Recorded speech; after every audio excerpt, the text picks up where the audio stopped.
Boa tarde, queridos. Tem alguém pela primeira vez? Seja muito bem-vindo. Que o Senhor se sinta muito bem na nossa casa e o Senhor será sempre muito bem acolhido.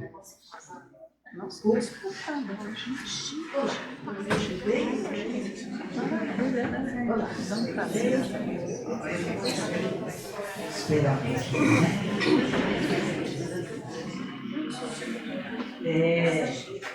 A casa está cheia, é isso mesmo. A casa está cheia, está bonita.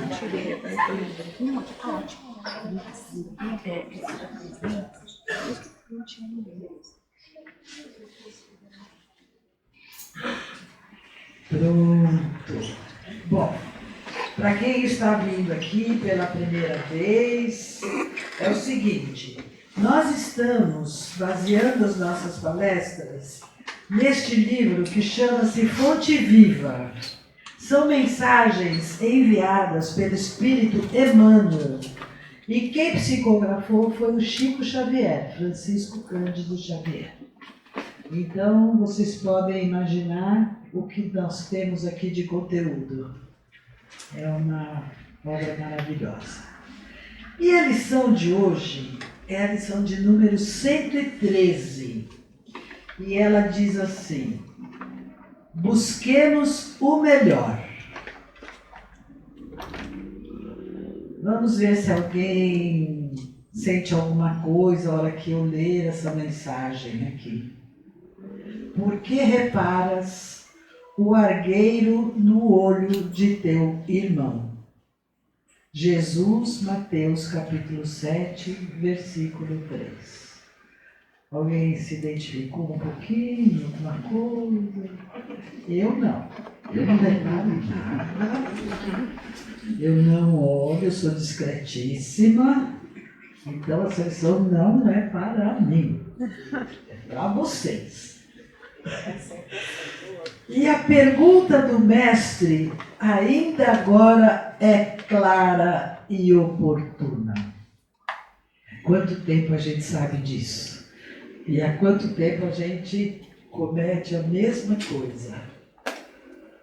A gente vê o cisco no olho do outro e não vê a trave dentro do nosso olho.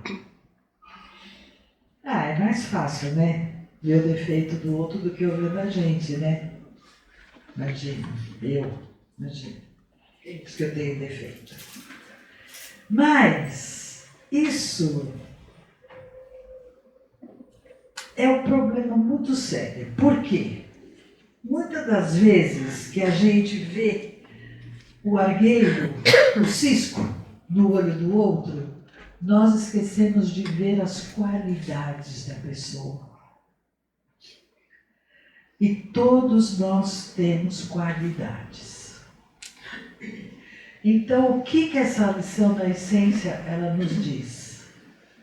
Vamos ser benevolentes, vamos ter empatia e vamos procurar as coisas boas na outra pessoa.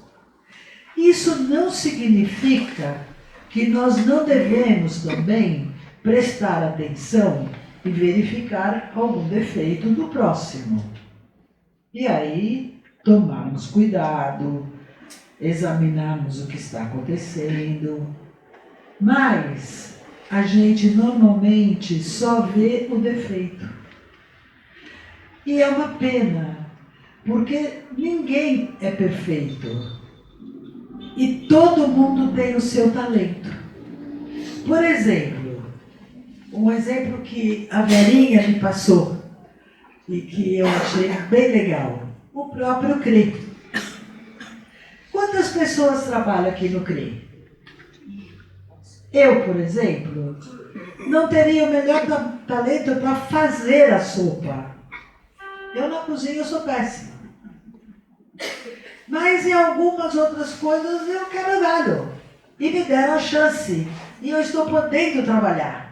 Esqueceram o meu defeito e estão fazendo com que eu me desenvolva onde eu posso.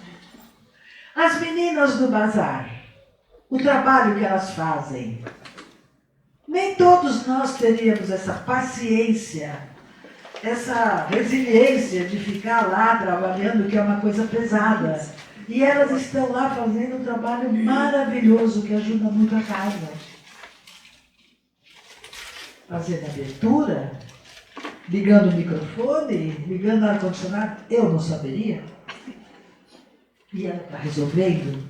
Professora, mestre em tantas coisas, especialista em tantas coisas, ajuda em tudo que é coisa que não crê. E assim são todos os trabalhadores. Então nós precisamos aprender a, como é que diz assim, a entender o que a pessoa tem de bom e usufruir disso. Aproveitar essa qualidade das pessoas.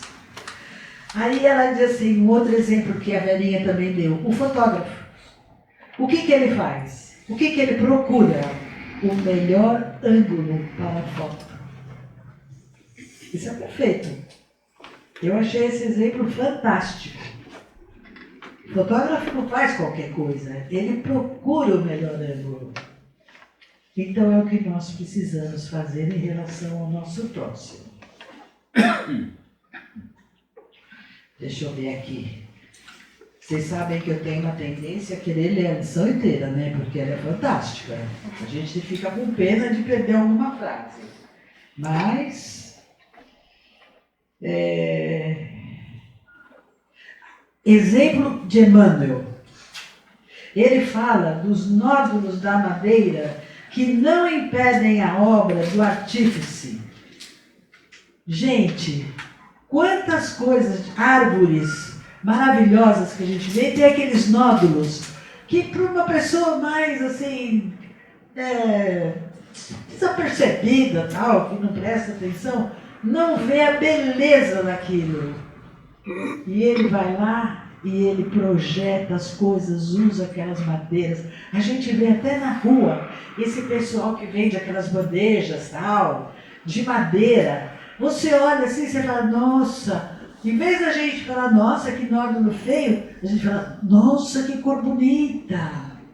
Por quê? Porque ele nos ajuda a vermos o melhor daquilo. Aí o que mais que ele fala? Aqui outro exemplo que ele dá. Certos trechos empedrados do campo não conseguem frustrar o esforço do lavrador na produção da semente nobre. Ou seja, aquele terreno amplo, todo cheio de pedra, o lavrador não desiste, ele vai lá, ele planta e depois ele colhe. É o que nós precisamos fazer. Plantarmos, semearmos para a gente colher. Aí, precisamos, que o livro fala, aproveitar o irmão de boa vontade na plantação do bem, esquecendo as nugas que lhe cercam a vida. Então, o que ele está falando? De repente, a pessoa, ela tem algum defeito. E a gente se fixa naquele defeito da pessoa e não dá chance para ela. E não podemos fazer isso. Nós temos que aproveitar o melhor dela e deixar aquela coisinha não tão boa para lá, que com o tempo ela vai se encarregar de curar, de sarar. Vamos ver o que mais que nós temos aqui. Se Jesus não nos desculpa, como vamos negar ao próximo a confiança no futuro? Nós somos perdoados todos os dias. Todos os dias nós fazemos uma coisinha aqui, uma coisinha ali, que não é tão legal. E Deus, Jesus, Ele nos perdoa. Como nós não vamos perdoar? Gente, perdão. Que coisa séria isso, né? Perdoar, eu vou falar por mim, eu acho uma coisa difícil. Não sei o que vocês acham. Eu acho uma coisa difícil. Mas eu comecei a reparar que quando parece que eu estou começando a perdoar, assim, né? Eu não sei nem se é perdão. Parece que vai me dando um alívio. Parece que vai me dando uma força interior, assim. Então nós temos que lutar muito pelo perdão. E isso é uma coisa de sintonia. Porque se nós perdoamos as pessoas, se nós ajudamos as pessoas, a nossa sintonia com a espiritualidade vai ser com a espiritualidade também. E nós vamos ter a lei do retorno recebendo esse bem. Se nós ficarmos só naquela coisa, na crítica, de ficar julgando o defeito, vendo o que o outro tem de errado, nós vamos dar sintonia para a espiritualidade mais pesadinha. E essa espiritualidade vai interferir em nós.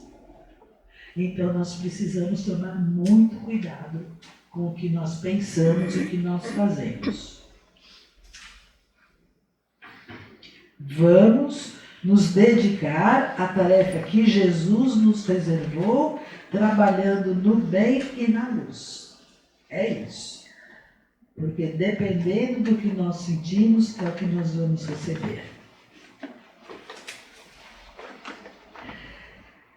Essa frase de Jesus, não julgueis para que não sejais julgados, é um ensinamento que nos convida a refletir sobre a maneira como julgamos os outros e como essa atitude pode impactar nossas próprias vidas.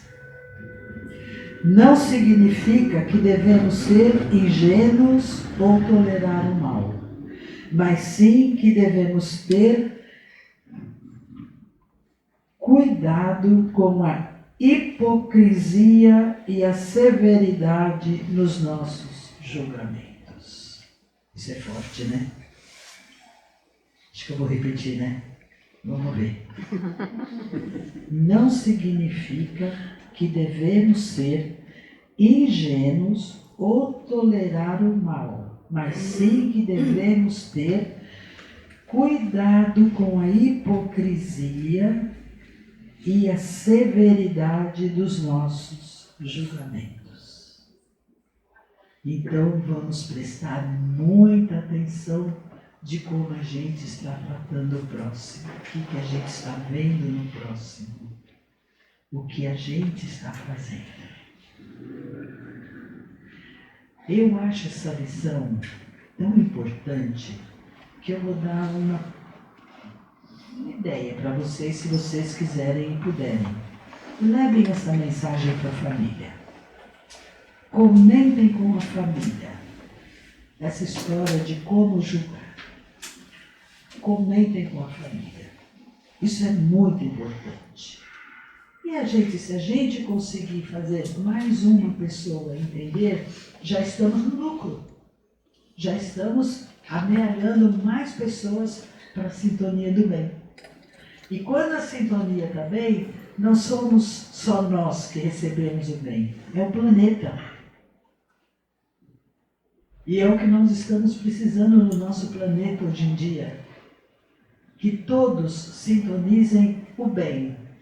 Que a gente comece a diminuir as críticas, os julgamentos, que naturalmente ou normalmente a gente faz até sem saber direito. A gente simplesmente julga, nem analisa nada, nem procura se informar.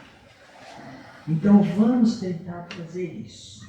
Um julgamento mais leve. Um julgamento de mais coisas positivas.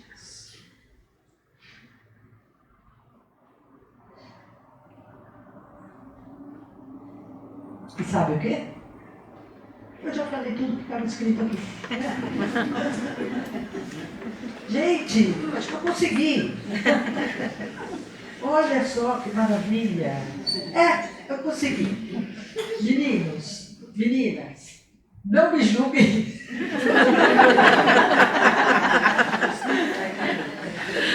Tenham piedade de mim. Porque vocês vão lembrar uma fica muito melhor.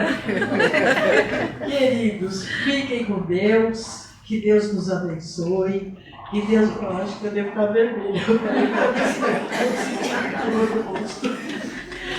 que Deus nos abençoe, que Deus nos proteja, que Ele faça com que nós fiquemos cada vez melhor e que o nosso mundo fique cada vez melhor, para o nosso planeta, para a nossa terra evoluir e passarmos logo para a regeneração, porque aí vai ser melhor ainda.